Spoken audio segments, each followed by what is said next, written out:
आचार्य देवो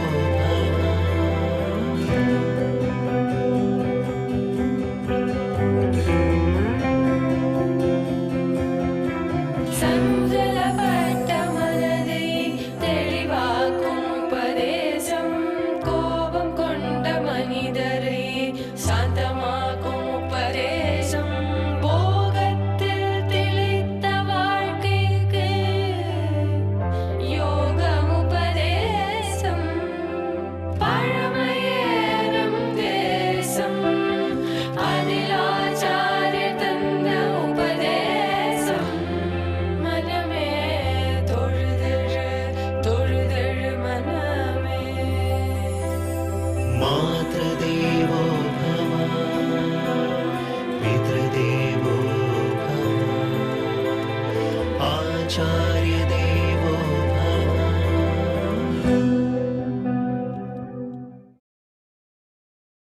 மனிதன் வளம் பெற வேண்டும்னா மனிதன்னு தெரிஞ்சுட்டா போறாது, ஆத்மான்னு தெரிஞ்சுக்கணும்.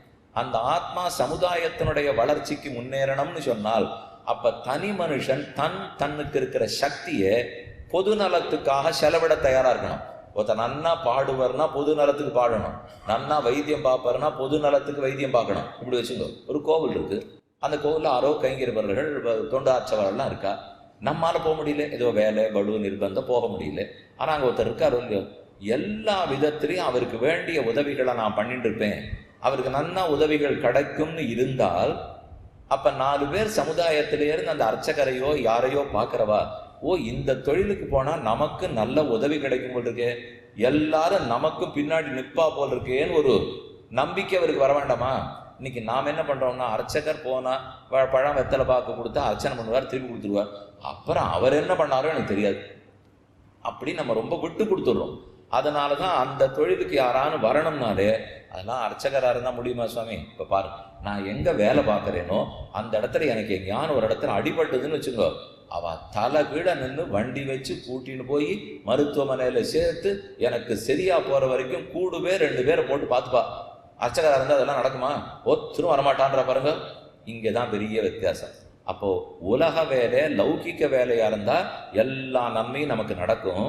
ஆனா அதே ஆன்மீக வேலை கோவில் வேலையா இருந்தா பார்க்கறதுக்கே ஆள் இருக்காது. இதனாலதான் யாரும் இந்த கைங்கரியத்துக்கு வரவே மாட்டேங்கிறா. இதே அந்த கோவில்ல ஒருத்தருக்கு சமம்னா அந்த சுத்தி 10 பேர் யார் இருக்காளோ அவ கூட இருந்து மருத்துவமனையில சேர்த்து நன்னா பார்த்து சரிப்படுத்தி விடுவா. இந்த நம்பிக்கை வந்துடுச்சுன்னா நமக்கு 4 பேர் இருக்கா, நம்மளும் வரலாம்னு தோணுமோ இல்லையோ.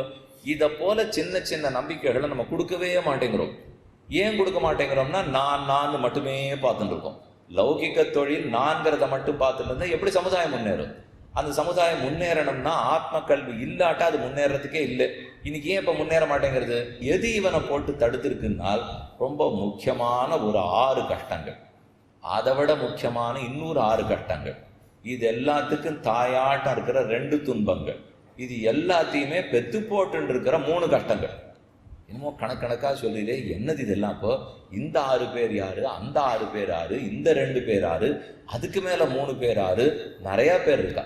இவ இத்தனை பேர் இப்ப அடையாளம் தெரிஞ்சுட்டோம்னால் மொத்த கோட்டியும் தெரிஞ்சு போயிடும். திடீர்னு எங்கேயான ஒரு இடத்துல கொள்ளையடிச்சு போட்டாள்னா உடனே தனி படை அமைக்கப்பட்டது, எல்லாரும் தேடிக்கொண்டிருக்கிறார்கள், அதோ 3 பேர் கைது செய்யப்பட்டார்கள் இல்லையோ. அதை போல இப்ப நம்ம யாரை கைது பண்ணணுமோ அவளை பத்தி தான் சொல்லிட்டு இருக்கேன். இவாளை பிடிச்சாதான் இந்த வம்பு தும்புகள்லாம் ஒரு முற்றுப்புள்ளியே வைக்கலாம்.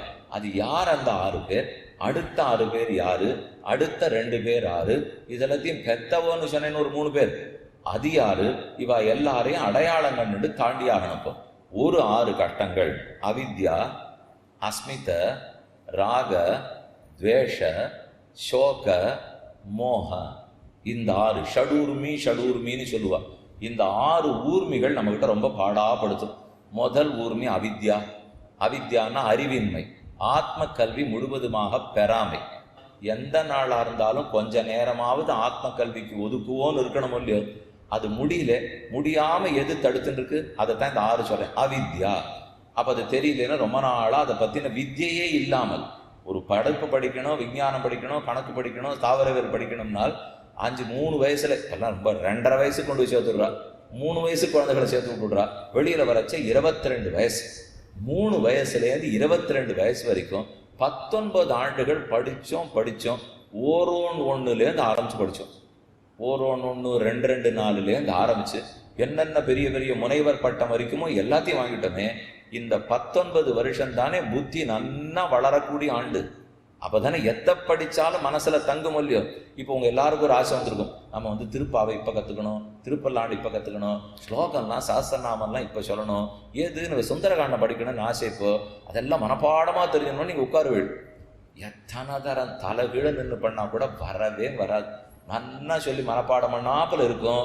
கொஞ்சம் எங்கேயோ புஸ்தகத்தை மூடினா ஒரு மாதிரி பயமாக இருக்கும். தப்பாக போடுமோனுமோ, அடுத்த பாட்டு தப்பாக சொல்லிடுவோமோ, இங்கே சொல்கிறத அங்கே சொல்லிடுமோன்னு அப்படி ஓரக்கண்ணால் புஸ்தகத்தை வந்து பார்ப்போம். சரியாக தானே சொல்லிட்டு இருக்கோம், அந்த பாட்டு தானே போயிட்டு இருக்கோம். ஆனால் இதே நீங்கள் 7 வயசில் பள்ளிக்கூடத்தில் படிக்கச்சே மனப்பாட செய்யுள் என்ன படிச்சீங்களோ படித்து ஞாபகம் இருக்கும். நமக்கெல்லாம் தமிழ் படிக்கச்சே மனப்பாட செய்யுள்னு ஒன்று அந்த நாளில் கொடுப்பாடோ இல்லையோ இதுவும் இருக்கும்னு நினைக்கிறேன், இந்த பசத்தில் இருக்கும். அப்போ அந்த மனப்பாட செய்யுளை இப்போ கேட்டுனாலும் யார் 60 வயசுக்காரரை கேளுங்க மனப்பாட செய்யல சரியாக சொல்லுவார். நேற்றுக்கு திருப்பாவை சொல்லி கொடுத்தேன்னு சொல்ல மாட்டேங்கிறேன், 7 வயசில் படித்ததே சொல்கிறீங்கன்னா அது அப்போ பசுமரத்தாணி போல் பதிந்திருக்கிறதுன்னு சொல்கிற முடியும். அதனால இந்த வயசு ரொம்ப ரொம்ப முக்கியம். நாம் அந்த வயசில் ஆத்ம கல்வி கொடுக்கறதுக்கு ஒரு திட்டமே இல்லை. இப்போ யார் கொடுப்பா? பெற்றவர்களே ஒத்துக்க மாட்டாளே. குழந்தைங்க நான் இப்போ போய் சாஸ்திரநாமம் கற்றுன்னு வரேன்னு ஒரு 12 வயசு பிள்ளை நித்தியம் நான் சாயங்காலம் போயிட்டு வர போகிறேன்னு சொன்னால் முதல்ல பெற்றவர்களே படிக்கிற காலத்தில் அதை வேலையை பாரு, இந்த மாதிரி கோவில் குளம் எங்கேயானு சுற்றிட்டு அப்புறம் அது 100க்கு பதில் 90 ஆகிடுச்சுன்னா உனக்கு இடம் தேடுறதுக்கு நான் சுற்றணும். 99 இருந்தால் தான் நல்ல இடத்துல இடம் கிடைக்கும். இப்போ அதெல்லாம் வேண்டாம், 45 ஆகட்டும் அப்புறம் பார்த்துக்கோம் அப்படின்னு பெற்றவர்களே முதல்ல வேண்டான்னு தடுத்துடுற முடியும். நம்ம வீட்டில் ஸ்ரீ ஜெயந்தி கிருஷ்ண ஜெயந்தி கொண்டாடிட்டு இருப்போம், நிறையா பக்ஷணங்கள்லாம் பண்ணிட்டு இருப்போம். அப்போ நம்ம பொண்ணு ஏதோ ஆசையா நான் ஏதாவது ஒத்தாசமா நானும் வரட்டுமா, ஏதோ பட்டுப்பாவாடெல்லாம் போட்டு அழகாக வந்து சங்கிலிலாம் போட்டு நான் எடுத்துன்னு போகிறேன், இதை எடுத்து வைக்கிறேன். இதெல்லாம் இந்த வயசுக்கு என்ன? இப்போ பண்ணி முடிச்சுட்டு பூஜையெல்லாம் முடிஞ்ச அப்புறம் சாப்பிட்ற சமயத்துக்கு கூப்பிடுறேன், அது வரைக்கும் ஒழுங்காக உட்காந்து படி அப்படின்னு சொல்லி அனுப்பிச்சுட்டா பட்டுன்னு தலையில் தட்டியாச்சு. இப்போ அந்த குழந்தை என்ன நினச்சிக்கோ, அப்போ இந்த பூஜை எதுலேயும் எனக்கு சம்மந்தமே இல்லை போல் இருக்கு, சாப்பிட போனால் போகும் தெளிவாக ஒரு எண்ணம் வந்துடுறது இல்லை. இப்போ நம்ம தானே வேண்டாம்னு சொல்லிட்டோம், நீ எதுக்கு நீ வர வேண்டாம், படி, சாப்பிட்ற சமயத்துக்கு வாழ்நாள். இது வயசாக வயசாக அப்படியே பிடிச்சுன்னுட்டு அப்போ இந்த கல்வியே நமக்கு தேவையில்லை போல் இருக்கு, சாப்பிட போனால் போகும் என்ற எண்ணம் வந்துருச்சுன்னா அப்போ எப்போ நம்ம பக்தனா வளர்க்கணும், பொண்ணை பக்தனா வளர்க்கணும், பொண்ணை பக்தனா வளர்க்கணும் வராது. அதை அந்த சின்ன வயசுல கொஞ்சமான விட்டு கொடுக்கணும். விட்டு கொடுக்கறதுன்னா எது? இதனால ஒரு கூட 1 மதிப்பெண் 2 மதிப்பெண் வரும்னு இருந்தால், அதாவது கிருஷ்ண ஜெயந்தின் போது அவ கூட இருந்து ஒத்தாசை பண்ணதுனாலே பொழுது வீணாகி அந்த படிப்பு படிக்காமல் அதனால 99க்கு பதில் 98 வந்திருந்தால் எந்த அடுத்த கீழா இருக்கிற கல்லூரியில் கிடைச்சதோ அதை பற்றி கவலை இல்லைன்னு பெற்றோர்கள் முடிவெடுக்கணும் அப்படின்னு சொல்லிட்டு அதை தான். இப்போ அந்த 99 இருந்தால் அந்த கல்லூரியில் கிடைச்சிருக்கும், 96க்கு இதில் தான் கிடைச்சதுனால் வாழ்க்கையே முடிஞ்சு போச்சுன்னு பயப்படுறோம் பாருங்க பெற்றோர்கள். தயவு செய்து அதை விடுங்க. ஒன்று இப்போ 98லேருந்து 96 பிறந்ததுக்காக என்ன ஆகிட போகிறது? அது என்ன, அந்த 3 மணி நாள் பரீட்சைக்குள்ள ஒரு மனுஷனுடைய வாழ்க்கையவா முடிவெடுக்க முடியும்? இது நாம தான் நம்ம பாரதத்தில் தப்பாக புரிஞ்சுட்டு இருக்கோம். வெளிநாட்டில் கூட இந்த தப்பை பண்ணுறதே இல்லை. அவள் வந்து பரீட்சையெல்லாம் பெருசாக மதிக்கிறதே இல்லை. எந்த வேணுனாலும் படிக்கலாம். வைத்தியராக 30 வயசு வரைக்கும் ஒருத்தர் வேலை பார்ப்பார். எனக்கு இது போரும் தோணி போச்சு, 32 வயசுக்கு வக்கீலா போகிறேன்னு படிக்க ஆரம்பிப்பார். அதெல்லாம் நம்ம நாட்டில் நினச்சி கூட பார்க்க முடியாது. 9வது படிக்கச்சே என்ன முடிவு எடுத்திடோ உங்கள் சதாபிஷேகத்தில் மூச்சு நிற்கச்சேவை நீங்கள் அதே படிப்பு தான். இங்கே 9வது 1 முடிஞ்சு போச்சுன்னால் அதுக்கப்புறம் 10 அதுதான், 11 அதுதான், 12 தான், பட்டமாக அதுதான். மாற்றினால் அதெல்லாம் மாற்ற மாட்டோம். ஒரே மாதிரி மூல செலவையாட்டம் போய்டுற இல்லையோ. இதெல்லாம் தேவையற்றது, தயவு செய்து விடுங்கோ. முதல்ல பெற்றோர்களான நமக்குத்தான் சக்தி வரணுப்போ மெதுவாக இப்போ புரிஞ்சுக்க ஆரம்பிச்சிருக்கா. நடுவில் ஒரு சமம் இருந்ததே தவிர இதெல்லாம் தேவையில்லாத ஏதோ பயந்து போய் ஓடிட்டு இருந்திருக்கோம் போல் இருக்கு. என்ன படித்தவனும் சம்பாதிக்காதவன் இருக்கான், படிக்காதவன் எத்தனையோ பேர் ஓஹோன்னு சம்பாதிச்சுட்டு இருக்கான். அது படிக்க வேண்டாம்னு நீ சொல்ல. 98க்கும் 96க்கும் இடி விழுந்துடும் நினச்சிடாதீங்க. 98 நல்ல படிப்பு தான், 96 நல்லது தான், 80 நல்லது தான். அப்படின்னா இந்த அரைக்கும் 3/4க்கும் இயங்கிண்டா நம்ம வாழ்க்கை வாழ்ந்துட்டு இருக்க முடியும். அந்த 2ஓ 3ஓ குறையுங்கிறத பற்றி பெற்றோர்கள் கவலைப்பட வேண்டாம். அதுக்காக போய் படிச்சுட்டு கிருஷ்ண ஜெயந்திக்கு வராதே, ராமநவமிக்கு வராதே, பார்க்கவே வராதே அப்படின்னு சொல்லி அனுப்பிச்சிருந்தா நாங்கள் யாத்திரை போவோம். 7000 பேர் வந்தா, 3000 பேர் வந்தா, 4000 பேர் வந்தா. சராசரி வயசு பார்த்தா 68 சராசரி. அதில் கீழே என்ன இருக்கும்? யாரான ஒருத்தர் ஒரு 3 வயசு பிள்ளையை கொண்டு வந்திருப்பா, அது கீழே இருக்கும். ஒரு சுவாமி 94 வயசுக்கு ரொம்ப நன்னா வந்திருப்பார். அவர் மேலே இருப்பார். நாங்கள் ஆரம்பிக்கச்சே பயப்படுவோம், இந்த 94 வயசுக்காரர் எங்கே வர போகிறாரோ, இவரை கூட்டின்னு போயிட்டு நம்ம என்ன படுவோமோ. 20 வயசு பிள்ளை தூங்கிட்டு இருக்கிறச்சே அந்த 94 மலை உச்சியில் நின்றுட்டு நான் வந்தாச்சு நீ வரலையான்னு வரும். எங்கேயோ மேலே ஏறி சேவிக்கணும்னா நீங்களாம் போங்க அவர் தான் முதல்ல போய் நின்றுப்பார். அதனால் உத்வேகம், யாரும் இளைஞனாக இருக்கலாம், யாரும் படிக்கலாம்னு வச்சுக்கோ. அப்போ இந்த கல்வியே இல்லாதப்படுத்தோ இல்லையோ, ஆத்ம விஷயமான கல்வியின்மை அவித்யா, இதுதான் முதல் குறை.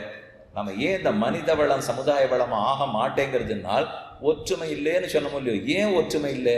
நான் எதில் ஒத்துருக்கேனோ அதை பற்றின கல்வியே இல்லையே. நமக்குள்ள ஒற்றுமை இல்லைன்னு சொல்லிக்கிறோம். என்னால் எதில் ஒத்துருக்கேன்? ஆத்மாவாக. அப்ப அந்த எதுல ஒத்துமையா இருக்கேனோ அந்த கல்வியை கத்துக் கொடுக்கலன்னா எப்படி ஒற்றுமை வரும்? நான் உடல் ரீதியா ஒற்றுமையா இல்லையே, நான் படிப்பு ரீதியா ஒற்றுமையா இல்லையே, ஆத்ம ரீதியா தானே ஒற்றுமையா இருக்கேன். அப்ப அதை பத்தி படிச்சா தானே வரும். அந்த படிப்பே நம்ம கல்வி திட்டத்தில் இல்லைன்னா இப்ப அரசாங்கத்தை கேட்டெல்லாம் ஒன்றும் பிரயோஜனப்படாது. நாம தான் நம்ம வீட்டில் சொல்லி கொடுத்தாங்க. ஏதோ இப்போ ஒரு பாடத்திட்டத்தில் தமிழெல்லாம் இல்லையா சுவாமி, நம்ம தமிழக கல்வி திட்டத்தில் தமிழ் இருக்கு, ஆனால் தில்லி கல்வி திட்டத்தில் அந்த தமிழ்லாம் இல்லை.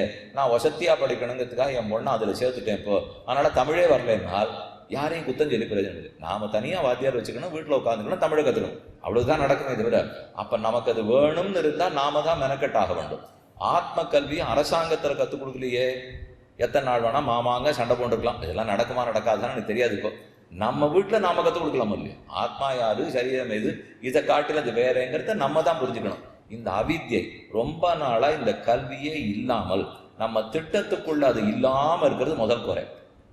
ரெண்டாவது அஸ்மிதான்னு பேர். அவித்யா அறிவின்மை, அஸ்மிதா நம்மோட கூட பிறந்து எப்போதும் இருக்கிற செருக்கு ஆணவம். ஆணவம் இருந்ததுனாலே பொது தொண்டை வளரவே விடாது. உலகத்தில் ஒரு பொதுவான எண்ணம், நான் எது சொன்னாலும் அது சரியா இருக்கும். தயவுசெய்து இந்த எண்ணத்தை வச்சுக்கவே வச்சியாது. முதல்ல சொல்லவே தேவையில்லை. யாரானு கூப்பிட்டு அழைப்போம், யாரானு நம்ம அபிப்பிராயம் கேட்டாலும் அபிப்பிராயம் கேட்காத முன்னாடி வந்து இலவச இணைப்பா அதை கொடுத்துட்டே இருக்காதீங்க. யார்ட்டையும் அதெல்லாம் கேட்கறதாவே இல்லை. இப்போ கேட்டா சொல்லுவோம், கேட்காத இடத்துல முன்னாடி நம்ம போய் நிற்கக்கூடாது. அப்படியே சொன்னா கூட அபிப்பிராயத்தை சொல்றதுக்கு தான் நமக்கு உரிமை.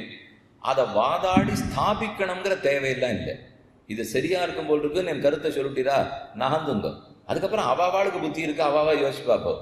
எப்போ தெரியுமா இந்த அகங்காரம் கோபமா இருக்கு? அந்த அகங்காரம் எப்போ தெரியுமா தன்னுடைய சரியான முகம் இல்லை, அதுக்கு இருக்கிற அழுக்கான முகத்தை காட்டும். ஒரு தப்பை சொல்லிட்டு அந்த தப்பை சரிங்கிறதுக்காக நான் வாதாடுறேன் பாருங்க, அதுதான் இந்த அகங்காரத்தினுடைய தேவையில்லாத வேலை. சொன்னதை தப்பா சொல்லிட்டேன், அது சரி தப்பு என்ன? இப்போ உலகத்துல எல்லாரும் சரியாத்தான் சொல்லணுங்கிற தேவையில்லை, அதை மக்கள் எதிர்பார்க்கவும் இல்லை. எப்ப தெரியுமா மக்களுக்கு நம்ம பேர்ல கோபம் வரும்? தப்ப சொல்லிட்டு நான் சொல்லவே அது சரிங்கிறோம் பாருங்க. அது சரின்னு சொல்லலைமா, நன்னா மனசுல வாங்கிக்கோ. நான் சொல்லவே அது சரிங்கிறானோ இல்லையோ, நான் சொல்லவே அதுதான் சரினால் இது மொத்தம் செருக்குங்கிற ஆணவத்தினுடைய காரியம். இது இருந்தா மனித வளம் பெறாது. இதுக்கு ஆத்ம கல்வி என்ன சொல்ல போகுது? இப்போ முதல்ல சொன்னது அவித்யா. அதுக்கு தாராளமா வீட்டில் உட்காந்து கீதை, பகவத்கீதை, உபனிஷத்து, சாஸ்திரநாம படிக்க ஆரம்பிச்சாச்சுன்னா ஆத்ம கல்வி கிடைச்சிடும். அதுக்கு முடிவுக்கு வந்து விடலாம். ரெண்டாவது செருக்குக்கு ஆத்ம கல்வி என்ன சொல்லும்? ஒரு சின்ன கதை சொல்றேன். ராமானுஜர் திருமலைக்கு சென்றார். திருமலை திருப்பதி திருவேங்கடவனை ஸ்ரீனிவாச பெருமாளை தரிசிக்கிறதுக்காக போறார். அப்ப அவருக்கு தாய் மாமாவுக்கு பெரிய திருமல நம்பிகள்னு பேர். அவர் தான் அவருடைய அம்மாவுக்கு கூட பிறந்த சகோதரர். அவரை வரவேற்கிறதுக்காக வந்திருக்கார். ஊர்கோடிக்கு வந்துட்டார். மலை ஏறி வரார். வந்தா ஊர்கோடியில் நின்றுட்டு வாரும்னு வரவேற்கிறார். அப்ப ராமானுஜர் கீழே விழுந்து நமஸ்காரம் பண்ணிட்டு சொல்றார், இதுக்கு போய் நீர் வரணுமா? நீர் எவ்வளவு பெரியவர், எவ்வளவு பெரிய வித்வான், யாரோ தர அனுப்பிச்சு வச்சுருந்தா போறாதா? இந்த சின்னவனை வரவேற்கிறதுக்கு நீர் வரணுமா அப்படின்னு இவர் கேட்டார். பெரிய திருவண்ணாமலைகள் சுத்தி பார்க்கிறார். தான் பின்னாடி கிட்டத்தட்ட 100 பேர் நின்றுருக்கா. எல்லாரையும் பார்த்துட்டு, இந்த திருப்பதி முழுக்க சுத்தி பார்த்தேன், என்னை விட நீ சொன்ன அந்த தாழ்ந்தவன் ஒத்துருமே கிடைக்கல, அதனால தான் உண்மை கூப்பிட்றதுக்கு நானே வந்தேன்னாரு. அப்பதான் உடையவர் புரிஞ்சிருந்தார், ஓ இப்பேற்பட்டவர் போட்டிருக்கு இவர். அப்ப அந்த ஊர்ல என்னை விட தாழ்ந்தவன் கிடைக்கலேன்னு இவர் சொல்லியிருக்கணும்னா அவர் ரொம்ப வசந்தவர். ஆனா இந்த ஊர்லயே நான் தான் தாழ்ந்தவன்னா அப்ப செருக்குங்கிறது துளியும் இல்லாம வாழ்ந்திருக்காருன்னு அர்த்தம். இதே போல ஹனுமான், ஆஞ்சநேய சுவாமி எவ்வளவு சக்தி இருக்கிறவர் பார்த்துருக்கோமா? தாண்டவே முடிஞ்சதே. கடலை 100 யோஜனையை தாண்டிட்டார். மைனாக பர்வத்தத்தை சமாளிச்சுட்டார். அவர் சொல்றார், கீழே சக்தி ஆயுதத்தில் அடிபட்டு லக்ஷ்மணன் விழுந்திருக்கான். ராவணன் வந்து தூக்கின் போடணும்னு வந்தான். தூக்கின் போயிட்டா லக்ஷ்மணன் போயிட்டா ராமனே போயிடுவனும் இல்லையா? உயிரே லக்ஷ்மணன் தானே. இவன் இல்லைன்னா ராமன் இருக்க மாட்டா, அழிச்சுடலாம் ஜெயிச்சுடலான்னு அவனுக்கு எண்ணம். வந்து ராவணன் சட்டுன்னு இடது கையால் தூக்க பார்த்தான், அசைக்கவே முடியல லக்ஷ்மணனை. இடது கை 10 கையை கொடுத்தான், அசைக்க முடியல. வலது கை 10 கையை கொடுத்தான், அசைக்கவே முடியல. என்னாச்சு, இவன் இவ்வளவு பாரமா இருக்கானே, முடியலையேன்னு சொல்லிட்டு நொந்துட்டு போயிட்டான். கிடுக்கிடுன்னு ஹனுமார் வந்தா, அப்படி அவலிலையா அனாயாசமா தூக்கி லக்ஷ்மணனை தோல்ல வச்சிருந்தா, எடுத்துட்டு போயிட்டாப்போ. ராவணனுக்கு ரொம்ப ஆச்சரியம். 20 கையை கொடுத்து நான் தூக்கி பார்த்துருக்கேன், இந்த சின்ன பிள்ளையை தூக்க முடியல, ஒரு குரங்கு வந்து இவ்வளவு சுலபமா தூக்கின்னு படுத்தே. அப்ப அவர் எதிர்க்கிறார். அந்த ஹனுமான் எடுத்துன்னு போகாது இருக்கிறது எதிர்க்கரிச்சு ஓங்கி தம் முட்டியால் அடிச்சுட்டு ஆஞ்சநேயர் சொல்றார், உன்னை ஒரு நிமிஷத்துல கொல்றதுக்கு எனக்கு நேரம் ஆகாது, இது நான் சீதையை தேடின்னு வரச்சேவே பண்ணியிருப்பேன். ஆனா என்னை ராமன் தூதனா அனுப்பிச்சானே தவிர சண்டைக்காரரா அனுப்பல. எனக்கு கொடுத்த எனக்கு என்ன கொடுக்கப்பட்டிருக்கோ அதை நான் மீற மாட்டேன், இதுதான் எனக்கு கடமைன்னு ராமன் கொடுத்துருக்காருனால், அப்ப நான் மாட்டுக்கு ஒன்று அடிச்சு கொண்டுட்டு போயிட்டேன், ராமன் கேட்க மாட்டாரா? இதுவா நான் சொன்னேன் ஹனுமன், உனக்கு நான் அந்த வேலையை கொடுக்கலையே என்று என் நாத்தன் கேட்டுட்டா நான் என்ன அவனுக்கு பதில் சொல்லுவேன்? அதனாலதான் அப்பவே கொண்டு இருப்பேன், விட்டுட்டேன். என் ராமன் கையாளி நீ மடியணும்னு இப்போவும் உன்னை விடுறேன், ஓடிப்போ அப்படின்னு சொல்லியிருக்கணும்னா என்ன சக்தி இருந்திருக்கணும்? அந்த ஆஞ்சநேயர் சக்தி நம்ம எல்லாருக்கும் தெரியும். அது நித்தியம் பிரார்த்திக்கணும், ராமதூத கிருபா சந்தோ மத்காரியம் சாதய பிரபோ அசாத்திய சாதக சுவாமின்னு அசாத்தியம் தவக்கிம்பத. எது நடக்காதுனால அது நடத்தக்கூடிய சக்தி படைத்தவரே, அடியனுடைய காரியத்தை நடத்தி கொடுன்னு கேட்கிறோம். அப்பேற்பட்டவர் எப்பவும் இப்படியே நிற்கிறார். வினய ஆஞ்சநேயர்னு பார்க்குறோமா, பக்த ஆஞ்சநேயர், வினய ஆஞ்சநேயர் அப்படி நிற்க மாட்டேங்கிறாரு.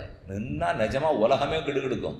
ஆனால் அப்படி முதுகு குனிஞ்சிட்டு ராமன்னு சொன்னால் கண்ணில் ஜலத்தோட பேசக்கூட முடியாத நாக்கு தழுதெழுத்து நிற்கிறார் பாருங்க. அதுதான் நிஜமான சக்தி இருக்கிறவனுடைய பணிவு. சீத்தை பார்த்து ஹனுமான்கிட்ட கேட்குறா, நீர் பெரிய சக்திசாலி, அதனால ஓஹோன்னு தாண்டி இந்த பக்கம் வந்துட்டீர். ஆனால் உம்ம ஒத்தரால என்ன பண்ண முடியும்? நீர் திரும்ப போய் ராமன்கிட்ட சொன்னா, என் ராமனுக்கு இந்த கடலை தாண்டி பறந்து வரலாம் தெரியாது, எங்கள் லக்ஷ்மணனுக்கும் பறந்து வர தெரியாது, மேலும் உம்ம ஒத்தர் இருக்கீர், திரும்பி போனால் உங்கள் சைன்யத்தில் அவரெல்லாம் சின்ன சின்ன குரங்குகளாக இருப்பா, வர தெரியுமா? இது எப்படி நடக்கும்னு எனக்கு தெரியலையேன்னு ஒரு சிறு பெண்ணாட்டம் பயந்து போய், ஒரு பக்கம் வெட்கம், ராமன் சௌக்கியமா இருக்கார், ஒரு தூத்தன் அனுப்பிச்சுட்டார், நம்ம ராமன் நமக்கு இருக்கார் அப்படின்னு ஒரு பக்கம் அந்த முகமே சவந்து போச்சான் சீதை, அவளே சிறப்பு. அதுக்கப்புறம் இந்த ராமனுடைய செய்தி கேட்டவுடனே அந்த ஆனந்தம், ஒரு பக்கம் வெட்கம், அப்படி முகம் செவந்திருக்கு. அதே சமயம் இவரை பார்த்து பயம் அவளுக்கு, நீர் ஒத்தர் வந்துட்டே மற்ற பேர்லாம் எப்படி வருவாளோ? அப்போ ஆஞ்சநேயர் என்ன சொல்லியிருக்கணும், அதெல்லாம் ஒன்றும் கவலைப்படாதீங்க, நாம இருந்திருந்தோம் அந்த இடத்துலன்னு வச்சுங்க, நாமெல்லாம் இருக்க போகிறது இல்லை, கவலைப்படாதீங்க. ஒருவேளை நாம இருந்திருந்தோன்னு வச்சுங்க, அதெல்லாம் என்ன இப்பவே ஒரு ஊதுகள்ல இந்த ராவணனை முடிச்சுட்டு போடுறேன் பார் இப்படின்னு பேசியிருப்போமோ இல்லையோ. ஆனால் ஆஞ்சநேயர்கிட்ட சொல்றார், தேவி நீர் தெரியாத சொல்றீர் போல் இருக்கு, நான் திரும்ப போய் எங்க சைன்யத்தின் இடத்துல சொல்ல போறேன், எங்க மொத்த கூட்டத்துல சக்தி குறைவானவன் நான் தான், நானே தாண்டி வந்துட்டேன்னா அங்கே எத்தனை பேர் வந்துட போறா தெரியுமா? இப்போ எனக்கு என்ன சக்தி இருக்குன்னு நினைச்சிட்டு இருக்கீர்? எனக்கு ஒரு சக்தி இல்லை, இது இந்த மோதிரத்தை உம்ம கையில கொடுத்தேனே, அது கொடுத்த பலத்துல தான் நான் வந்தேன். இது என்ன ஆஞ்சநேயருடைய சக்தி நான் நினைச்சிட்டு இருக்கேன்? ராமனுடைய பேர் பொறிக்கப்பட்ட மோதிரம், அதை எடுப்புற சொருகிடுந்தேன், கொண்டாச்சு, இதோ நீர் காட்டி உங்ககிட்ட கொடுத்துட்டேன். அந்த மோதிரத்தை எந்த குரங்கிட்ட கொடுத்துருந்தாலும் அது குரங்கு போற தேவி, அது என்ன நானா இன்னொருத்தர? அப்ப ராமநாமத்தின் பலத்தால வந்தேன், இதுவரை என் பலத்தால் இல்லை, என்னை விட பலவான்களா ஆயிரக்கணக்கான குரங்குகள் இருக்கா, தேவரின் கவலையே பட வேண்டாம், கண்ணீரை தொடச்சிக்கலாம்னு சொல்லியிருக்கணும்னால் அப்ப எத்தனை பணிவு, எவ்வளவு படித்தவர் எத்தனை பணிவோடு இருக்கார். இப்ப நாமெல்லாம் ரொம்ப பணிவோடு இருக்கோம்னா ஞானமே இல்லை, அதனால பாதி பணவு. அவன் ரொம்ப நல்லவர், சாது, ஒத்தர் வம்புத்துக்கு போக மாட்டார், ஒத்தரையும் அடிக்க மாட்டார். காரணம் சக்தியே இல்லை. சக்தி இருந்து அடிதடிக்கு போவாத இருக்கிறான்னு பார்க்கணும், ஞானம் இருந்து அதுக்கப்புறம் செருக்கு இல்லாத இருக்காளா பார்க்கணும். இருந்தது ஹனுமான் நவவியாக்கரண பண்டிதர், சூரிய பகவானிடத்துல ஒரு நாளுக்கு ஒரு இலக்கணமாக 9 நாட்களில் 9 வியாக்கரணம் படித்தவர். இது ஏற்கனவே சின்ன குழந்தையா இருக்க சூரியனை சாப்பிட்றதுக்கு தானே அவர் தாவினார். அப்போ சூரியன் சொன்னார், வயசான உடனே படிக்க வாருன்னார். வந்தார், இப்போ உங்ககிட்ட நான் வியாக்கரண இலக்கணம் படிக்கணும். அவர் சொல்றார், கிழக்க உதிப்பேன், மேற்க இறங்குவேன், நகர்ந்துட்டே இருப்பேன், நீர் எங்க உட்காந்து பாடம் படிக்கிறதுன்னார். வாத்தியார் ஒரு இடத்துல உட்கார்ந்தா தானே பாடம் சொல்ல முடியும், போயிட்டே இருக்கு, நீர் ஒன்றும் கவலைப்பட வேண்டாம், நான் கேட்டுக்கிறேன்னு விட்டார். மறுநாள் காத்தால விடியறது, இந்த பக்கம் கிழக்க உதயகிரின்னு பேர், கிழக்கு பக்கம் உதிக்கிற கிரி, அந்த பக்கம் அஸ்தமனகிரின்னு பேர், அஸ்தமிக்கிற மலை. இந்த 2 மலைக்கு எவ்வளவு பெருசு இருக்கும், ஏன்னா சூரியன் உதித்தி இறங்குற இடம் இல்லையோ, அத்தனை பெருசுக்கு தன்னை வளர்த்துண்டு தன்னுடைய வலது காலை உதயகிரியில உந்திண்டார், இடது காலை அஸ்தமனகிரியில உதைச்சிருந்தார். உதைச்சுன்னுட்டு அப்படி குனிஞ்சு புஸ்தகத்தை வச்சுன்னு கிழக்க கேட்க ஆரம்பிச்சார்.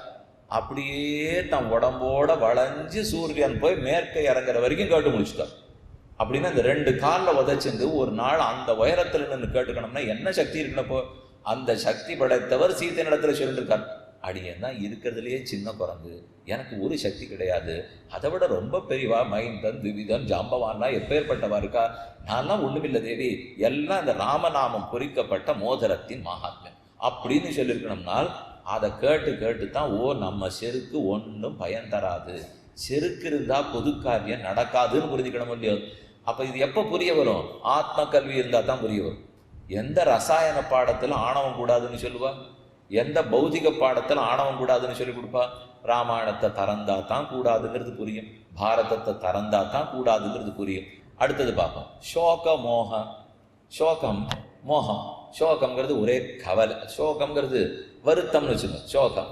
மோகம் மயக்கம், இது அதுவா இருக்குமோ அது இதுவா இருக்குமோ, பாதி வாழ்க்கை எது எதுவா இருக்குமோன்னு சந்தேகப்பட்டே கழிச்சுடுவோம். 5 முகம் விளக்கேத்தனமா, 2 முகம் ஏத்தனமா, 1 முகம் விளக்கேத்தனமா, வெங்கல விளக்கு ஏத்தனமா, வெள்ளி விளக்கு ஏத்தனமா, மேற்கு நோக்கி வச்சு ஏத்தனமா, கிழக்கு நோக்கி வச்சு ஏத்தனமா, நான் கிழக்கு நோக்கி நமஸ்காரம் பண்ணணுமா, இல்லை விளக்கு கிழக்கு நோக்கி இருக்கணுமா, இதை போல 100 கேள்வி கேட்டுட்டு விளக்கே ஏற்ற மாட்டோம். கடைசியில் எங்க போய் முடிஞ்சு போச்சுன்னா இத்தனை கேள்வி கேட்டுட்டு விளக்கேத்தனமோ இல்லையோ. அப்ப எல்லாம் சந்தேகம், எதுக்கெடுத்தாலும் ஐயம் ஐயம் ஐயம், இது இப்படி இது இப்படி இப்படின்னே மயங்குறோம் பாருங்க, அதைத்தான் மயக்கம் மோகம் மோகம்னு சொல்றா. இந்த மோகம் நம்மளை முன்னேறவே விடாது. அதனாலதான் தனி மனிதன் ஒரு சபைக்கு வந்திருக்கிறச்சே இது இது நினைச்சுன்னு சமுதாய வளத்துக்கு கொடுக்கவே மாட்டேங்கிறான். ஏன்னா அவன் மயங்கி விடுறான், இப்படி பண்ணா சரியா அப்படி பண்ணா சரியான்னுட்டு. இது மோகம். சோகம், எடுத்ததுக்கெல்லாம் கவலைப்படுவோம், எடுத்ததுக்கெல்லாம் வருத்தப்படுவோம். ஆத்ம கல்வி கிடைச்சிடுத்துன்னு வச்சுங்க, கவலை முதல்ல ஓடிப்படும். ஒரு பக்தனுக்கு இருக்கிற பெருமை என்ன? கவலைப்பட மாட்டார். ஏன் கண்ணனே சொல்றார், என் பக்தன் 4 அடிக்கு மேல பாக்குறதே இல்லை அர்ஜுனா, இங்கேருந்து அவர் நடக்கிறாருன்னா 4 அடி வரைக்கும் தெரியுமா, அப்ப 8வது அடி அது கண்ணன்னா காட்டணும். நான் எதுக்கு 8வது அடியை பத்தி கவலைப்படணும்? முதல்ல 4 அடி வைக்கிறேன், எப்பவும் 4 அடி என் கண்டப்படும், நான் 4 அடி போனா 8வது அடி தெரியும். ஏன்னா அங்கதானே 4 அடி இருக்கு. அப்ப 12வது அடி, 8 அடி போனா 12வது அடி தெரியும். ஏன் அப்போ இங்கிருந்தே 12வது அடி தெரிய வேண்டாமண்ணா? எனக்கு எதுக்கு தெரியணும்? அது படைத்தவனுக்கு தெரியணுமே தவிர படைக்கப்பட்ட எனக்கு தெரிய வேண்டிய தேவையில்லையே. இப்போ ஒரு விழா நடக்கிறதுன்னு சொன்னா நேராக பக்கத்தில் இருக்கிற காவல் நிலையத்துக்கு போகணும், நடத்தாரதா இருக்கும், நீங்க பார்த்துங்கோ. அவர் திரும்ப கேட்டார், நீங்க 1000 பேர் கூடி உட்கார்றதுக்கு எங்க பொறுப்பு எது கட்டிடுக்கோ, நீங்க தான் வரீங்களேனால், நாங்க 1000 பேர் கூடி எதை நடத்தினாலும் எங்களை ஜாகிரதையா பார்த்துக்க வேண்டியது உன் பொறுப்பு. இப்படிதான் அவர்கிட்ட போய் சொல்றோம். இதே மாதிரிதான் இங்கேயும் இப்போ நாம நம்முடைய கடமையை ஆற்ற வேண்டியது பொறுப்பு. இதுக்கு மேல என்னை பார்த்து 8வது அடி 12வது காட்ட வேண்டியது கண்ணனுடைய பொறுப்பு, அது என்னோட பொறுப்பு இல்லையே. அப்ப பக்தன் தெளிவா புரிஞ்சுட்டு இருக்கான், எனக்கு பகவான் விதித்ததை செய்வேன், மற்றபடி என் வாழ்க்கை நன்னா இருக்கணுங்கிறத அவர் தான் பார்த்து கொள்ள வேண்டும். எது நலங்கிறதையும் அவர் தான் முடிவு பண்ணணும், அந்த நலத்தை கொடுக்கறதையும் அவர் தான் முடிவு பண்ண வேண்டும். அப்படிங்கிற உறுதி நம்பிக்கை இருக்கு இல்லையோ, அந்த நம்பிக்கை ஆத்ம கல்வியில தான் வரும்.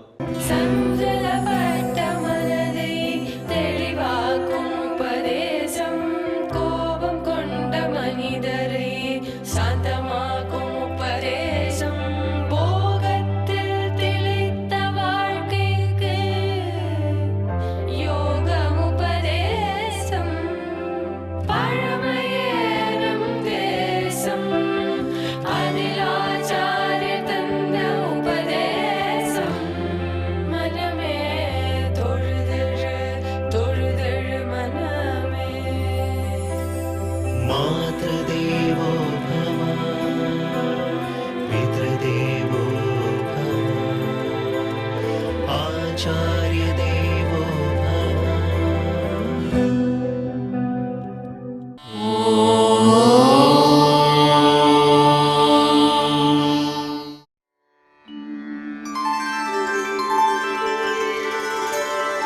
विना वेङ्कटेशं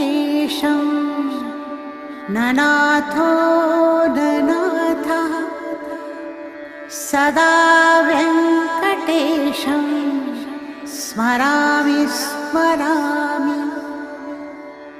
हरे वेङ्कटेश प्रसीद प्रसीद,